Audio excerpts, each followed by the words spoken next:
In the spring of 1829, a tenant farmer working the fields near the Delaware-Maryland border made a discovery that would expose one of America's most chilling criminal enterprises. His plow horse suddenly sank into the earth, revealing a wooden chest buried beneath the soil.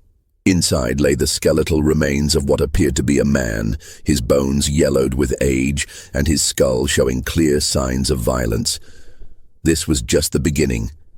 Over the following weeks, authorities would uncover the bodies of at least 7 people on this property, including 3 children, all victims of a woman whose name had already become a whispered terror throughout the Delmarva Peninsula, Martha "Patty" Cannon. For nearly 2 decades, Cannon had operated what historians now call the Reverse Underground Railroad, a network that kidnapped free African Americans and escaped slaves to sell them back into bondage in the Deep South. But this wasn't just about human trafficking. Cannon was also a serial killer who murdered rival slave traders, witnesses, and even children when they posed a threat to her operations. Court records from Sussex County, Delaware, show she was indicted for 4 murders, though witnesses claimed the true number exceeded 20. Before we continue with the story of Patty Cannon and her reign of terror along the Mason-Dixon line, I want to hear from you. What state or city are you listening from? The reach of Cannon's criminal network extended far beyond her Delaware stronghold, touching communities from Philadelphia to the Mississippi Delta. Leave a comment and let me know where you're hearing this story. Don't forget to subscribe and hit that notification bell. These dark chapters of American history deserve to be remembered. The discovery of those buried remains would ultimately unravel a criminal conspiracy that had operated with virtual impunity for over a decade, protected by jurisdictional confusion, racial prejudice, and the simple fact that most of its victims were people whose disappearances went largely unnoticed by white society. The area where Patty Cannon built her empire of terror was uniquely suited for criminal activity. In the early 1800s, the region now known as Reliance sat at the intersection of 3 jurisdictions, Sussex County in Delaware and Caroline and Dorchester counties in Maryland. This strategic location allowed criminals to literally step across county and state lines to escape pursuing lawmen. The spot was so remote that locals called it Johnson's Crossroads, named for the tavern that would become the headquarters of the most notorious kidnapping ring in American history. The landscape itself seemed designed for concealment. Dense forests of pine and oak stretched for miles, broken only by marshy lowlands and small clearings where isolated farmsteads dotted the countryside. The Nanticoke River wound through the region, providing waterways that could transport captives silently under cover of darkness. Roads were little more than cart paths, and the nearest substantial towns were days away by horseback. For someone seeking to operate outside the law, it was an ideal location. Martha Cannon, called Patty by those who knew her, had arrived in this borderland sometime around 1790. Court records suggest she was born around 1760, possibly under the name Lucretia Patricia Hanley, though she kept her origins deliberately vague. Some accounts place her birth in Canada, with immigration to Delaware at age 16. What is documented is her marriage to Jesse Cannon, a local farmer who owned property near the state line. Together they had at least 1 daughter and lived what appeared to be an unremarkable rural life. Jesse Cannon was described by neighbors as a quiet man who kept to himself, working his small farm and raising tobacco and corn like dozens of other settlers in the region. The Cannon homestead sat on a modest plot of land that straddled the Delaware-Maryland border, a detail that would prove crucial to Patty's later criminal activities. The house itself was a simple 2-story structure, built in the common style of the period with thick wooden walls and small windows. What neighbors didn't know was that this seemingly ordinary home would soon house secret rooms and hidden spaces designed to conceal kidnapped human beings. But beneath this veneer of normalcy lay something far darker. The early 1800s marked a crucial period in American slavery, when Congress banned the importation of enslaved people from Africa in 1808. The demand for human labor in the expanding cotton fields of Alabama, Mississippi, and Georgia created a lucrative domestic market. A healthy adult slave who might have cost $300 before the ban now sold for over $1,000 in the Deep South. This price surge created powerful incentives for criminals willing to traffic in human misery. The economic transformation of the South following the invention of the cotton gin had created an insatiable demand for enslaved labor. Cotton production was expanding rapidly across the Gulf Coast states, and planters were willing to pay premium prices for workers. The legal ban on importing slaves from Africa meant that the only source of new enslaved people was the domestic population, either through natural increase or through the capture and re-enslavement of free African Americans. The Delmarva Peninsula was particularly vulnerable to these predators. Following the Revolutionary War, many enslaved people had been freed by their owners, either through gradual emancipation laws or individual acts of manumission.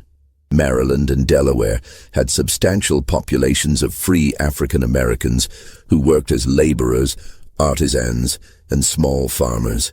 These communities, while legally free, lived in constant fear. They had no powerful protectors, limited legal recourse, and their disappearances often went unreported or uninvestigated by white authorities who viewed them as less than fully human. The legal status of free African Americans in the early 1800s was precarious at best. While they were not enslaved, they possessed few of the rights enjoyed by white citizens. They could not vote, serve on juries, or testify against white defendants in most courts. Their freedom could be challenged at any time, and they were required to carry papers proving their status. For criminals like Patty Cannon, these legal vulnerabilities created opportunities for exploitation. Into this environment stepped Patty Cannon, a woman who would prove that evil recognizes no gender boundaries. Contemporary accounts describe her as a large, physically imposing woman with unusual strength for her gender. She stood nearly 6 feet tall in an era when most women barely reached 5 feet, and she possessed what neighbors described as an intimidating presence. Her voice was reportedly deep and commanding, and she had a reputation for violent outbursts when crossed. Her husband Jesse died under mysterious circumstances around 1826. Some later claimed she poisoned him, leaving her a widow with complete control over the family property. By this time, she had already begun forming the criminal connections that would make her name synonymous with terror. Local law enforcement was virtually non-existent in the rural border region, and what little authority existed was often corrupt or simply overwhelmed by the scale of criminal activity. The social dynamics of the region also favored criminal enterprises. The white population was sparse and often transient, consisting largely of small farmers, laborers, and people seeking to escape their pasts in more settled areas. There was little sense of community cohesion, and neighbors often minded their own business regardless of what they might suspect about their neighbors' activities. This isolation and indifference would prove crucial to Cannon's ability to operate undetected for so many years. The transformation of Patty Cannon from frontier widow to criminal mastermind began with her daughter's marriages. In a pattern that would define the next 2 decades, both of the young woman's husbands were slave kidnappers. Her first husband, Henry Brereton, was a blacksmith who supplemented his income by capturing free African Americans for sale in the South. In 1811, Brereton was arrested and imprisoned in Georgetown, Delaware for kidnapping, but he managed to escape from jail that same year. Brereton's criminal activities had been well known in the local community long before his arrest. As a blacksmith, he had legitimate reasons to travel throughout the region, visiting farms and settlements to shoe horses and repair tools. This mobility provided perfect cover for his illegal activities. He would identify potential victims during his legitimate business calls, noting which families had teenage children or young adults who might bring high prices in southern slave markets. The methods employed by early kidnappers like Brereton were often crude but effective. They relied on deception, overwhelming force, and the isolated nature of rural life to capture their victims. A common technique involved approaching free African American families with offers of employment in distant locations. Parents desperate for economic opportunities for their children would sometimes allow them to travel with these supposed employers, only to discover too late that they had signed their children's death warrants. It was after his escape that the first documented murder connected to the Cannon family occurred. Brereton, working with Paddy Cannon and another criminal named Joseph Griffith, ambushed a slave trader known only as Rigel at Cannon's Tavern. The plan was simple but brutal. Get the victim drunk, rob him of his money and slaves, then eliminate the witness. Court records show that Rigel was shot and killed during the robbery. Brereton and Griffith were eventually captured and hanged on April 13, 1813, but Paddy Cannon escaped prosecution. The Rigel murder marked a significant escalation in the criminal activities centered around the Cannon property. Prior to this incident, the family had been involved primarily in facilitating kidnappings and providing safe haven for criminals passing through the region. The willingness to commit murder for profit demonstrated a level of ruthlessness that would characterize all of Cannon's future activities. Contemporary newspaper accounts of the Rigel case provide disturbing details about the crime. The victim had been traveling through the region with a substantial amount of money. Estimates suggest between $3,000 and $5,000, intended for purchasing enslaved people in local markets. He had stopped at what he believed was a legitimate tavern for food and lodging, unaware that he had walked into a trap. The conspirators plied him with alcohol throughout the evening, waiting for the right moment to strike. When Rigel finally retired to his room, Brereton and Griffith followed him. Neighbors later reported hearing shouting and the sound of a struggle, followed by a gunshot. By morning, Rigel was dead, his money was gone, and his wagon and horses had disappeared. The body was hastily buried on the property, beginning what would become a regular practice of using the isolated location as a dumping ground for murder victims. The execution of her daughter's first husband did nothing to deter Cannon from her chosen path. Instead, it seemed to refine her methods and strengthen her resolve to build a more sophisticated criminal organization. The lesson she drew from Brereton's capture was not that crime didn't pay, but rather that criminals needed better organization and more careful planning to avoid detection.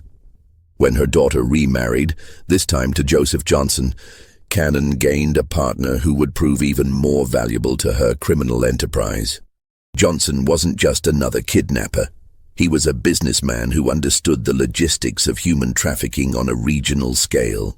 He had connections throughout the South, experience in transportation and logistics, and most importantly, the capital necessary to expand their operations beyond simple opportunistic crimes. Johnson brought to the partnership a tavern located precisely on the Delaware-Maryland state line. This establishment, which became known as Joe Johnson's Tavern, was positioned so strategically that different rooms literally sat in different states. This geographic advantage allowed them to move kidnapped victims between jurisdictions to confuse pursuing authorities. When Delaware lawmen arrived with warrants, suspects could simply step into the Maryland portions of the building and claim immunity from Delaware jurisdiction. The tavern served multiple purposes in the expanding criminal enterprise.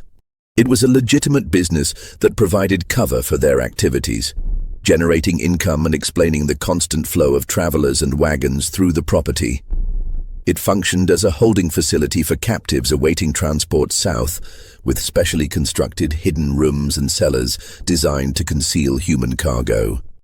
And it served as a meeting place for the network of criminals who worked for them, a neutral ground where plans could be made and profits divided.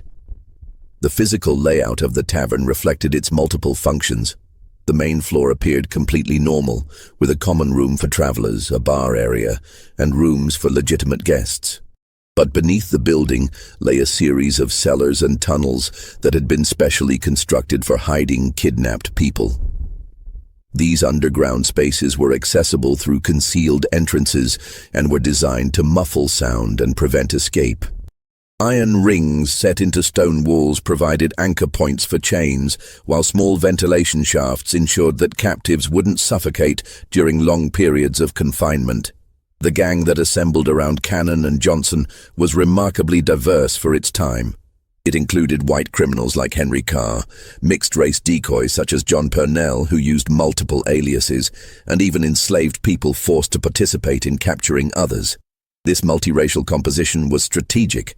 African-American gang members could approach potential victims without immediately raising suspicions, while white members handled negotiations with buyers in the Deep South. John Purnell, described in court records as a yellow man or mulatto, was particularly valuable to the organization. His mixed racial heritage allowed him to move between white and African-American communities with relative ease. He maintained multiple identities and could present himself as either a free person of color seeking work or a light-skinned white man conducting business, depending on the situation. This chameleon-like ability made him an ideal scout for identifying potential victims and establishing initial contact. As the 1820s progressed, the scope of the Cannon-Johnson operation expanded dramatically. Their network stretched from Pennsylvania to Louisiana, with documented connections to buyers in Alabama, Mississippi, and Georgia. Mayor Joseph Watson of Philadelphia, a Quaker deeply committed to protecting free African Americans, began tracking the disappearances of citizens from his city and tracing them back to the Delmarva Peninsula. Watson's investigations revealed the horrifying scale of the operation. In 1825 alone, he documented dozens of kidnappings connected to the Cannon Gang. The victims weren't just random targets, they were often specifically chosen for their vulnerability. Young adults brought the highest prices in southern markets, but children were also valuable as they could be trained for specific tasks and would provide decades of labor. The systematic nature of these kidnappings demonstrated a level of organization that went far beyond opportunistic crime. The gang maintained detailed intelligence about potential targets, tracking families and individuals who might be vulnerable to capture. They knew which young people had recently lost their jobs, which families were struggling financially, and which individuals might be tempted by offers of employment in distant locations. One of the most detailed accounts comes from Lydia Smith, a 25-year-old free woman who was kidnapped in 1825. Her testimony, preserved in court records, describes being held first in Cannon's house, then moved to Johnson's Tavern, where she was kept in chains for 5 months. Smith recalled the constant fear, the inadequate food, and the knowledge that she was scheduled to be transported south with a large group of other kidnapped people. Only her eventual rescue by Watson's network saved her from a lifetime of bondage. Smith's account provides crucial details about the conditions endured by victims of the Cannon Gang. She described being seized while walking alone on a road near Philadelphia, overpowered by multiple attackers, and transported by wagon to the Delaware-Maryland border. The journey took several days, during which she was kept blindfolded and chained to prevent escape attempts. Upon arrival at the Cannon property, she was placed in a hidden room beneath the main house, where she discovered she was not alone. The underground holding areas, according to Smith's testimony, contained dozens of other kidnapped people at various times. Men, women, and children were kept in separate areas, all chained to prevent escape. The conditions were deliberately harsh. Inadequate food, no sanitation facilities, and constant darkness except when guards brought candles during feeding times. The psychological torture was as brutal as the physical conditions, as captives knew they were destined for sale into lifelong bondage.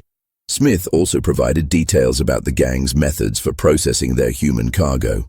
Victims were systematically stripped of any documentation proving their free status, and any personal belongings that might help identify them were destroyed. They were given new names and false backgrounds that would support their sale as legitimate slaves.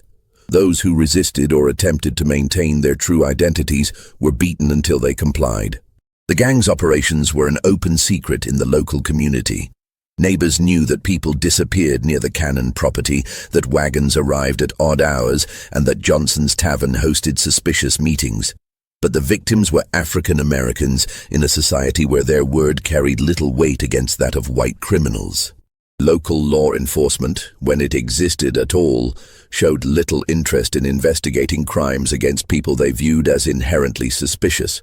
The complicity of the local white community in the gang's activities went beyond mere indifference. Some neighbors actively supported the criminal enterprise, either through direct participation or by providing information about potential victims. Local merchants supplied the gang with provisions, asking no questions about the source of their payment. Even some law enforcement officials were suspected of taking bribes to look the other way when suspicious activities were reported. This indifference changed only when white victims entered the equation. The gang didn't just kidnap free African Americans. They also robbed and murdered slave traders who came through their territory, carrying large amounts of cash. These victims were white men engaged in the legal slave trade, and their disappearances attracted the attention that African American victims never received. The first documented case occurred around 1820 when a slave trader from Georgia named Bell or Miller vanished while traveling through the area. This man had been carrying a substantial sum of money. Some accounts suggest $35,000, intended for purchasing enslaved people. He was last seen at Cannon's establishment, and his horse was later found in her possession. When questioned, Cannon claimed the man had sailed south with a cargo of enslaved people, but investigators found this story implausible. The Georgia trader's disappearance marked the beginning of a pattern that would eventually lead to the gang's downfall.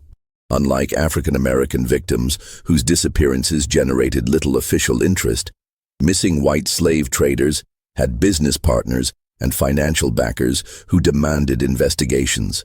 These men carried substantial amounts of money and had planned itineraries that made their disappearances difficult to explain away. Cannon's method for dealing with these victims was typically brutal. The traders would be invited to the tavern under the pretense of conducting legitimate business. Once there, they would be plied with alcohol and encouraged to discuss their financial resources and travel plans. When the opportunity arose, they would be murdered and robbed, their bodies buried on the property, and their money and any enslaved people they were traveling with would be incorporated into the gang's operations. The profits from these murders were substantial. A single slave trader might carry enough money to fund the gang's operations for months. The enslaved people they were transporting could be sold through the gang's southern networks, generating additional income. Most importantly, eliminating these competitors helped the gang maintain their monopoly on criminal activities in the region. By the mid-1820s, pressure was mounting on the Cannon-Johnson gang from multiple directions. Mayor Watson of Philadelphia had begun offering substantial rewards for information leading to arrests, and Governor John Andrew Schulze of Pennsylvania was coordinating with officials in southern states to track kidnapped citizens. Their investigations were revealing not just individual crimes, but a systematic network that had been operating for over a decade.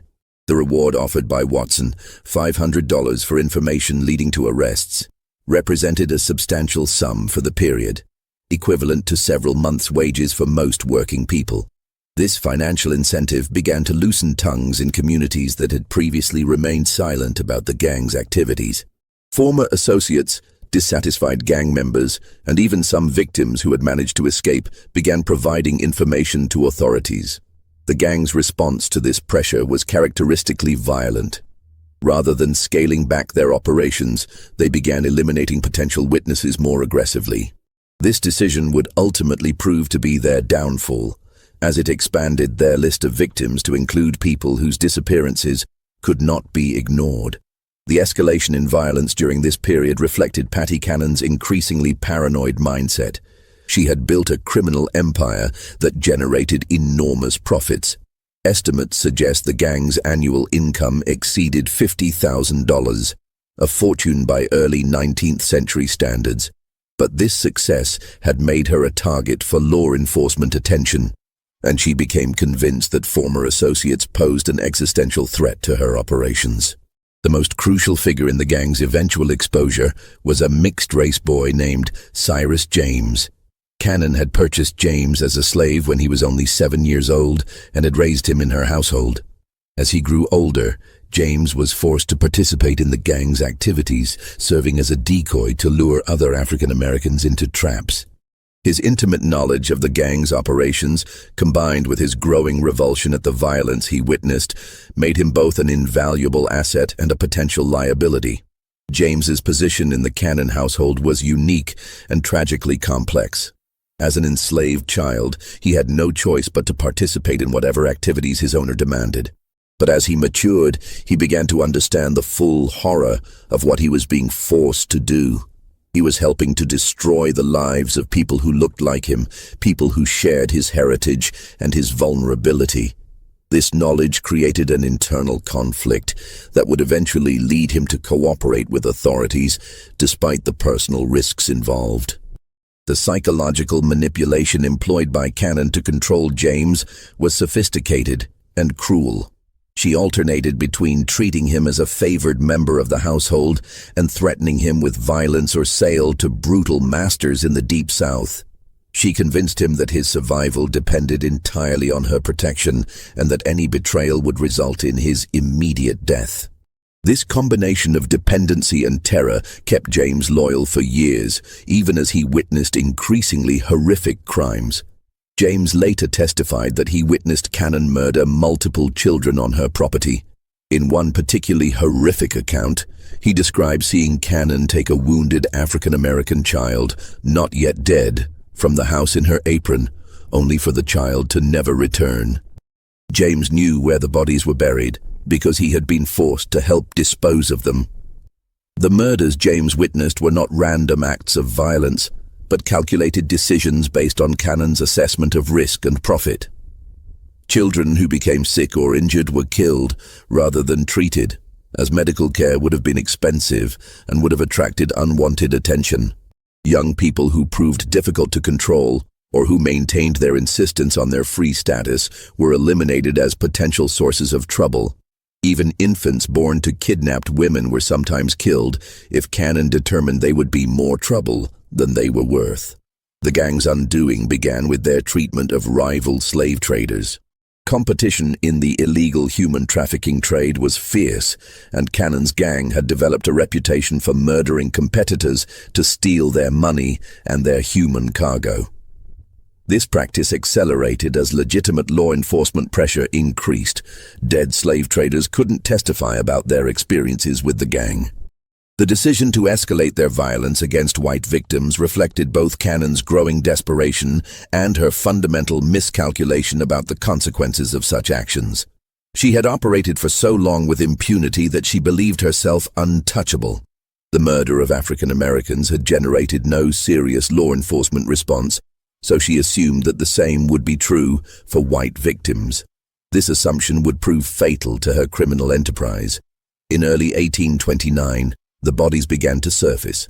A tenant farmer working land owned by Cannon was plowing a low-lying area that had recently been cleared of brush when his horse stumbled into what proved to be a grave. Inside a wooden chest, he discovered human bones that authorities determined belonged to the missing Georgia slave trader from nearly a decade earlier.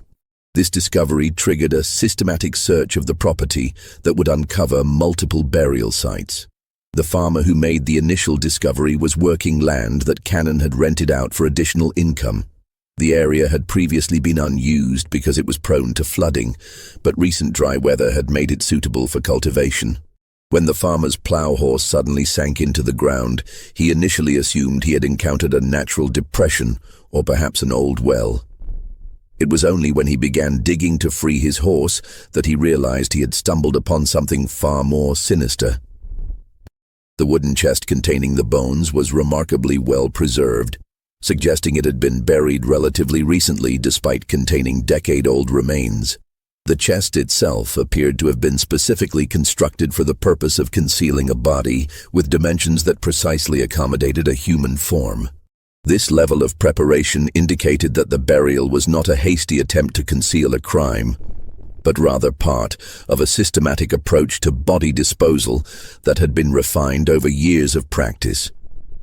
The discovery of the first body in early 1829 set in motion a chain of events that would finally bring Patty Cannon's criminal empire to an end.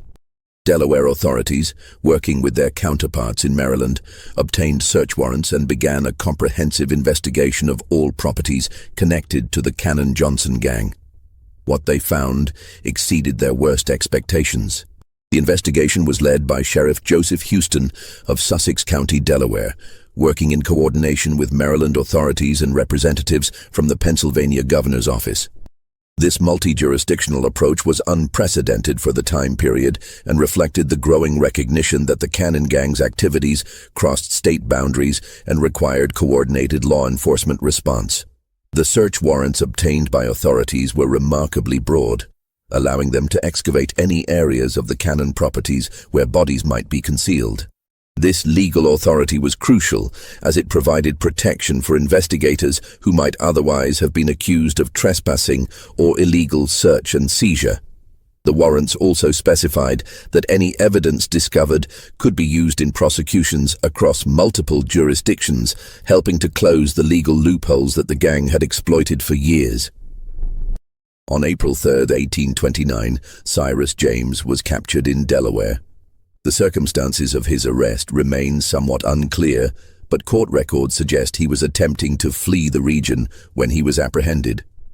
Faced with overwhelming evidence and the prospect of execution, the young man who had been forced into a life of crime as a child made a fateful decision. He would cooperate with authorities and reveal everything he knew about Paddy Cannon's operations. The decision to cooperate was not made lightly by James. He understood that his testimony would likely result in his own prosecution for the crimes he had been forced to commit.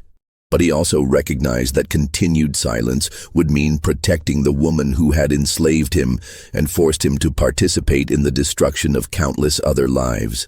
His cooperation represented not just a legal strategy, but a moral choice to finally break free from the psychological control that Cannon had maintained over him for years. James's testimony was devastating. Speaking to Justice of the Peace in Seaford, Delaware, he provided detailed accounts of murders spanning nearly a decade. He told investigators that Joseph Johnson, his brother Ebenezer Johnson, and Paddy Cannon had shot the Georgia slave trader while he was eating supper at Cannon's house. He had watched them carry the body to a wooden chest and bury it on the property.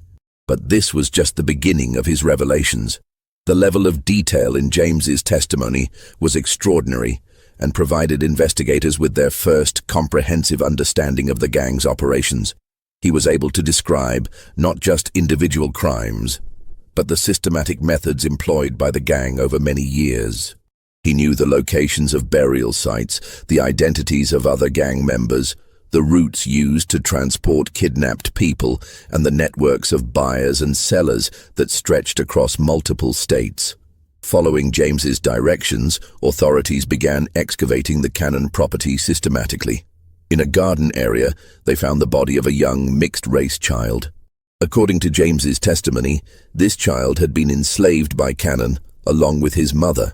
Cannon had killed the child because she suspected the father was white, possibly a member of her own family. The article preserving this testimony contains no information about the fate of the child's mother, leaving open the horrifying possibility that she too was murdered. The discovery of the child's body was particularly disturbing to investigators because it demonstrated the extent of Cannon's callousness. This was not a victim of kidnapping or a rival criminal. This was a child who had been born into Cannon's household and lived under her control. The murder appeared to have been motivated purely by Cannon's racist paranoia and her fear that a mixed-race child might somehow threaten her operations. Additional excavations revealed 2 wooden boxes, each containing human bones. James identified one set of remains as belonging to another child he had seen Cannon beat to death with a piece of wood. The third set belonged to an adult whom James described as someone they considered had property, meaning the gang believed this person was free and might have resources worth stealing. The systematic nature of these murders painted a picture of Cannon as something beyond a simple criminal. She was a serial killer who had been operating with impunity for years. Protected by the isolation of her location, the indifference of local authorities to crimes against African Americans, and a network of co-conspirators who shared in her profits. The physical evidence discovered during the excavations corroborated James's testimony in remarkable detail. The wooden boxes used to contain bodies were of similar construction, suggesting they had been specifically manufactured for the purpose of concealing murder victims. The locations of the graves followed a pattern that indicated systematic planning rather than random burial. Most disturbing, the condition of the remains suggested that some victims had been buried while still alive. As news of the discoveries spread, other witnesses began coming forward. People who had lived in fear of Cannon for years suddenly found the courage to speak. Their testimonies revealed additional victims and provided details about the gang's methods that corroborated James's account. Among these new witnesses was Thomas Freeman, a free African-American who had been approached by gang members in 1827 but had managed to escape. Freeman testified that he had been offered work in Georgia and had been traveling toward the Cannon property when he became suspicious of his escort's behavior. He managed to slip away during a rest stop and spent several days hiding in the woods before making his way back to Philadelphia. Freeman's testimony was significant because it provided insight into the gang's recruitment methods. He described how the initial approach had seemed completely legitimate. He had been struggling to find work in Philadelphia when a well-dressed man approached him with an offer of employment on a Georgia plantation. The wages offered were generous, and transportation was to be provided free of charge. It was only during the journey that Freeman began to notice inconsistencies in his escort's stories and became suspicious of their true intentions. The scope of the investigation expanded beyond Delaware. Authorities in Maryland began examining properties owned by gang members, while officials in Pennsylvania coordinated efforts to document the full extent of the kidnapping network. Just when we thought we'd seen it all, the horror in Sussex County intensifies. If this story is giving you chills, share this video with a friend who loves dark mysteries, hit that like button to support our content, and don't forget to subscribe to never miss stories like this. Let's discover together what happens next in the final chapter of Patty Cannon's reign of terror. The coordination between different jurisdictions represented a new approach to law enforcement that would later become standard practice. For the first time, authorities were treating the Cannon Gang as what it truly was, an interstate criminal conspiracy that required federal-level response.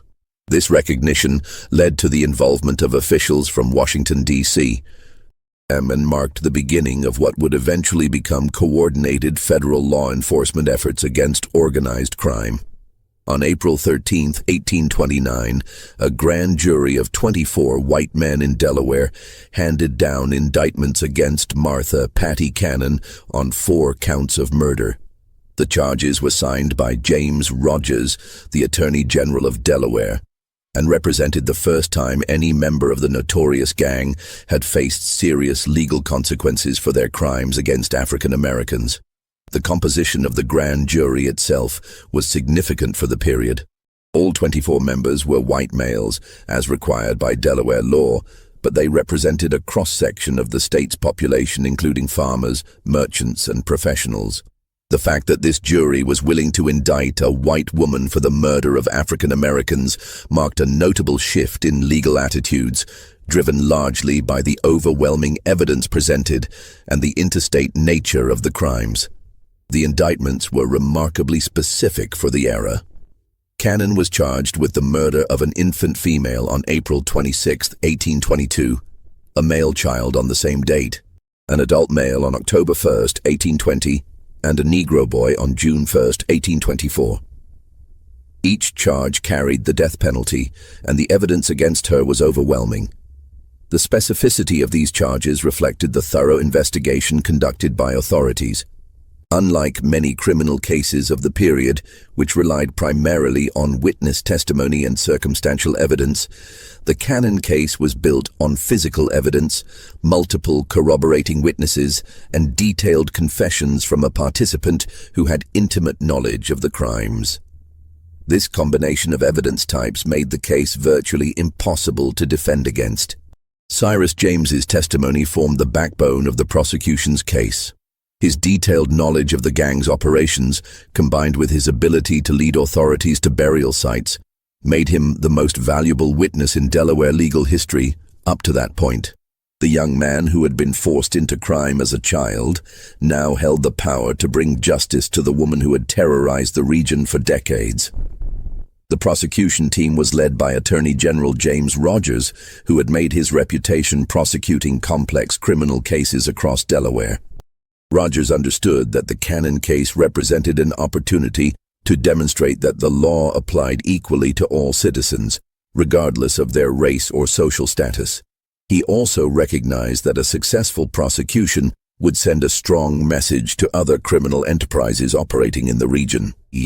But Patty Cannon herself presented a figure that defied easy categorization, even for her contemporaries.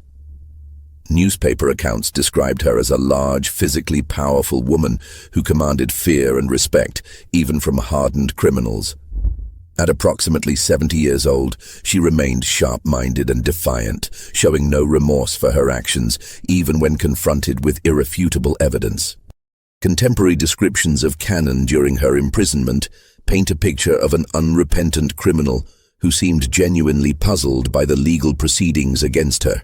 She apparently viewed her actions as legitimate business activities and expressed bewilderment that authorities were prosecuting her for crimes against people she considered to be property rather than human beings.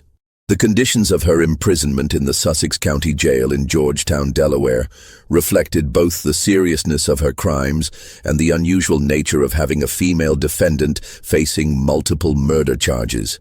She was kept under constant guard, as authorities feared both escape attempts and potential retaliation from surviving gang members. The Georgetown jail itself was a crude stone structure that had been built in the early 1800s to house petty criminals and debtors. It was not designed to hold dangerous felons facing capital charges, and authorities had to implement special security measures to ensure Cannon's continued detention.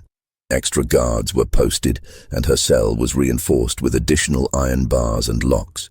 During her confinement, Cannon began to speak more freely about her criminal career. According to contemporary accounts, she admitted to killing at least 24 people over the course of her criminal career. These victims included not just the African Americans found buried on her property, but also rival slave traders, potential witnesses, and anyone else who posed a threat to her operations. The most chilling aspect of Cannon's confessions was their matter-of-fact tone. She spoke of murder as a business necessity, describing the killing of children and adults with the same casual indifference she might have used to discuss livestock.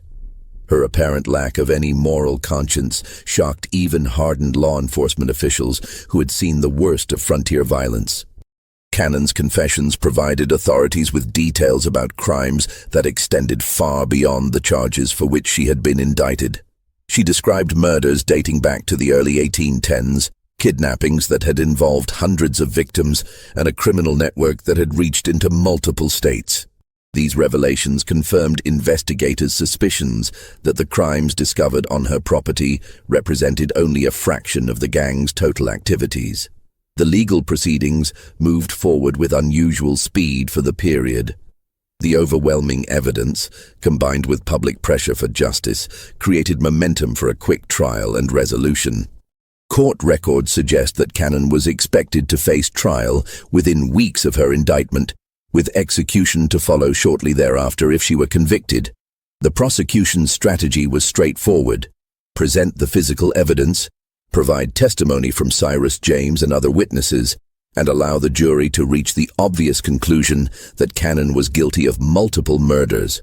The defense, such as it was, could only argue for mercy based on Cannon's age and gender, though few observers believed such arguments would be effective given the horrific nature of the crimes. The trial was scheduled to begin in late May 1829, with jury selection planned for the week before. Legal observers from across the region were expected to attend, as the case represented one of the most significant criminal prosecutions in Delaware history. Newspapers as far away as Philadelphia and Baltimore were planning extensive coverage of the proceedings. The legal proceedings against Patty Cannon would never reach their intended conclusion. On May 11, 1829, approximately 3 weeks before her scheduled execution, jail guards found her dead in her cell. The official cause of death was listed as suicide by poison, though the exact circumstances remain unclear. Some accounts suggest she had been smuggled arsenic by sympathizers, while others propose she had been hoarding medication for weeks. The discovery of Cannon's body sent shockwaves through the Georgetown jail and the broader community. Guards making their regular morning rounds found her lying on the floor of her cell, apparently having died sometime during the night. There were no signs of struggle or violence, and the cell remained securely locked from the outside. The only evidence of what had occurred was a small vial found hidden in her clothing, which later analysis suggested had contained arsenic. The question of how Cannon obtained the poison remained a mystery that investigators never fully resolved. The jail's security procedures were relatively lax by modern standards, and visitors were not thoroughly searched before meeting with prisoners. It was possible that a sympathizer had smuggled the poison to her during one of these visits, though no specific individual was ever identified as the source. Some contemporaries speculated that Cannon had been planning her suicide from the moment of her arrest. She had witnessed the execution of her daughter's first husband and understood exactly what fate awaited her if she were convicted. Rather than face the public humiliation of execution, she chose to die on her own terms, maintaining control over her fate until the very end. Her death robbed the victims' families of the satisfaction of seeing justice served, but it also brought to a close one of the most systematic criminal enterprises in early American history. Court records show that Cannon's death effectively ended the reverse Underground Railroad that had operated along the Delmarva Peninsula for nearly 2 decades. The immediate aftermath of Cannon's death was chaotic. Authorities had been preparing for what they expected to be the most significant criminal trial in Delaware history, and her suicide left them with unresolved questions about the full extent of her criminal network. The investigation into her activities continued for several months, but without her testimony, many details about the gang's operations remained unclear. The fate of her surviving co-conspirators varied. Joseph Johnson, her son-in-law and primary partner, had fled to Alabama or Mississippi before the investigations began. His brother Ebenezer also escaped to the Deep South, where they presumably continued their criminal activities beyond the reach of Delaware authorities.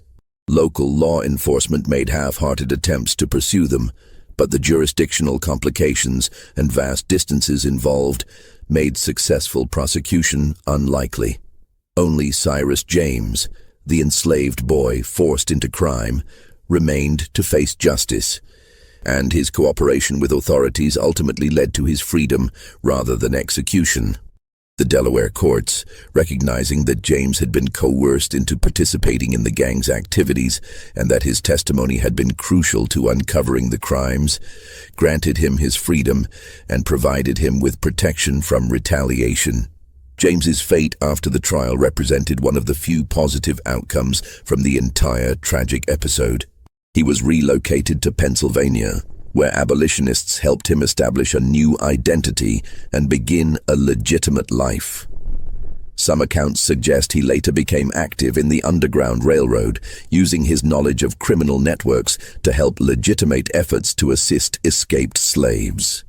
The investigation revealed that the Cannon-Johnson gang had been responsible for the kidnapping of hundreds of free African Americans over the course of their operations.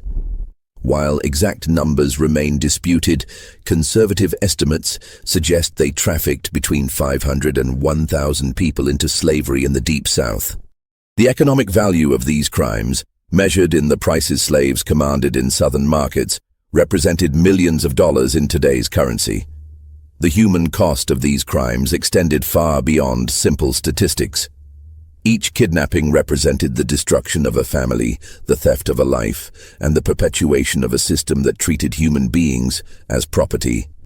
Many victims were never recovered, living out their lives in bondage hundreds of miles from their homes. Children were separated from parents, spouses from each other, and entire communities lived in fear of similar attacks. The geographic scope of the gang's activities was equally staggering. Evidence collected during the investigation showed connections to criminal networks operating from New York to Louisiana. The Cannon Gang had been part of a larger system of illegal human trafficking that exploited the jurisdictional confusion and limited law enforcement capabilities of the early 19th century. Patty Cannon's body was initially buried in the graveyard of the Georgetown jail where she died. The burial was conducted without ceremony, reflecting the community's desire to forget the horrors associated with her name. When that land was later developed into a parking lot in the 20th century, her remains were moved to a potter's field near the new prison. In a bizarre twist that reflects the sensationalist attitude toward her crimes, her skull was separated from the rest of her remains and put on display in various venues over the years. As recently as 1961, it was on loan to the Dover Public Library, serving as a macabre reminder of one of Delaware's darkest chapters. This treatment of her remains, while disturbing by modern standards, reflected the public's continued fascination with her crimes and their desire to remember the horrors she had perpetrated. The legacy of Patty Cannon extends far beyond her individual crimes. Her story illustrates the systematic violence that underpinned American slavery, the vulnerability of free African Americans in the antebellum period, and the ways that geographic and legal loopholes could be exploited by sophisticated criminals. The reverse Underground Railroad she operated represented the dark mirror image of the networks that helped enslaved people escape to freedom. A reminder that for every story of liberation, there were countless others of re-enslavement and death. Modern historians continue to study the Cannon case as an example of how criminal enterprises could flourish in the gaps between legal jurisdictions.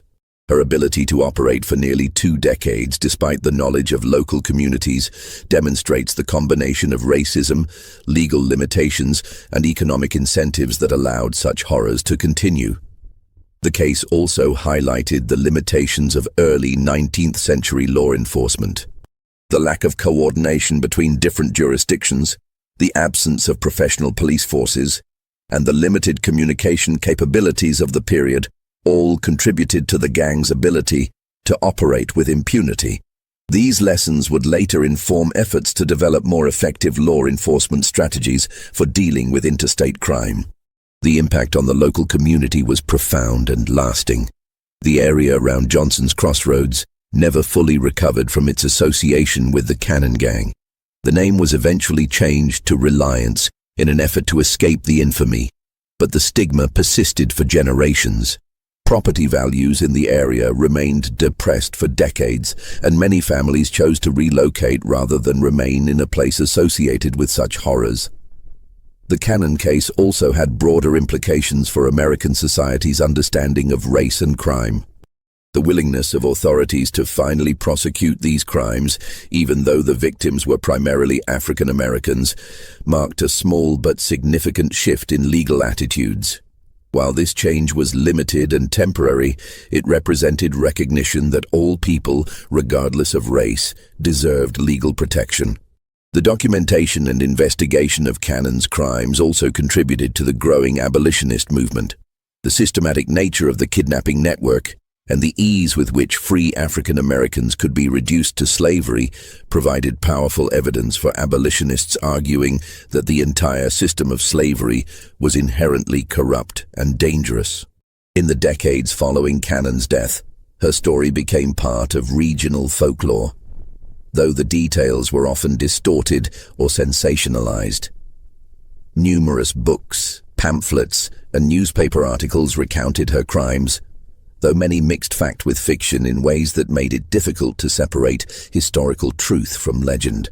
The most famous of these was George Alfred Townsend's novel, The Entailed Hat, published in 1884, which used Cannon's story as the basis for a melodramatic tale of frontier crime. The site of the original Cannon house remained a source of morbid fascination for decades. Visitors would travel to the remote location to see where the crimes had occurred, and local residents developed a cottage industry providing tours and selling souvenirs. The original house was finally torn down in 1948, but the site continued to attract curiosity seekers well into the modern era. This mystery shows us how easily society can turn a blind eye to systematic violence when the victims are perceived as less than fully human. The indifference that allowed Patty Cannon to operate for decades was finally overcome only when her crimes expanded to include white victims whose disappearances could not be ignored. The legal system that failed to protect free African Americans from kidnapping and murder was the same system that ultimately prosecuted Cannon only when she threatened the interests of white slave traders. The Cannon case serves as a stark reminder of the human capacity for evil and the importance of vigilant law enforcement and community responsibility. It demonstrates how criminal enterprises can flourish in environments where society fails to protect its most vulnerable members. Most importantly, it preserves the memory of hundreds of victims whose names are largely forgotten, but whose suffering should never be minimized or ignored. What do you think of this story? Do you believe everything was revealed about the full scope of her criminal network? The evidence suggests that Patty Cannon's gang was part of a much larger system of illegal human trafficking that extended far beyond the Delaware-Maryland border. Many questions remain unanswered about the full extent of their activities and the fate of their victims. Leave your comment below and share your thoughts about this dark chapter in American history. If you enjoyed this tale and want more horror stories from America's hidden past, subscribe, hit the notification bell, and share with someone who loves mysteries from our nation's forgotten crimes. See you in the next video, where we'll explore another terrifying true story from the shadows of American history.